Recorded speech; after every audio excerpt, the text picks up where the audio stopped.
Greetings and happy summer solstice 2020. What an awful lot of change we've had in such a very, very short window. Coming into 2020, I remember telling my students that this was not going to be an easy year, most definitely.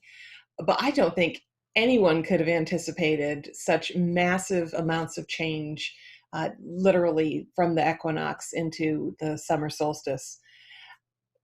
And it just keeps coming, doesn't it?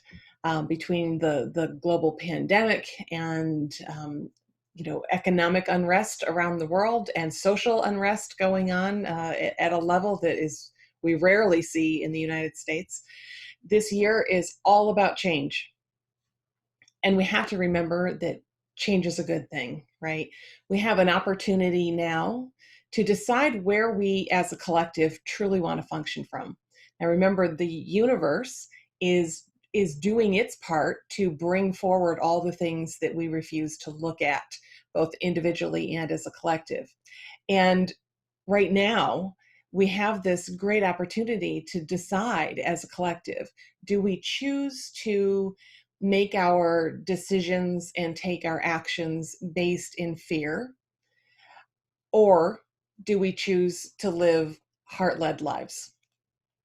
And while everything that's going on right now is very scary, I mean, obviously with the pandemic and so many people getting so sick and having such devastating consequences for people, that is very scary. It's very scary to be out of work due to the pandemic and not know if you're going to be reemployed at some point.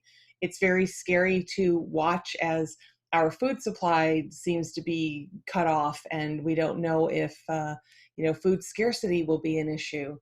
It's very scary to deal with the fact that economically our country and others around the world are really, really getting hit very hard. Um, all of the things combined can lead us to a place where we want to protect ourselves and do all the things that the ego feels like it needs to do, just to feel okay and to feel safe and secure. But the reality is that unless we're willing to kind of step into the void of what can be without knowing exactly where we're headed, there is no protection, right? Because if we're going to live from a space where fear dictates what we do, there's no safety in that space, right? We need to function from the collective heart that says there is no other out there. There is no bad guy that I need to be concerned about. And even in this world of opposites, where there may appear to be a bad guy out there, it doesn't mean that we can't function from a space where we're allowing ourselves to think the best of others, to see the heart in others, to see the eternal, the one eternal heart that is the basis of everyone and everything in our awareness. First and foremost, that is our job at this time and the whole time that we're here.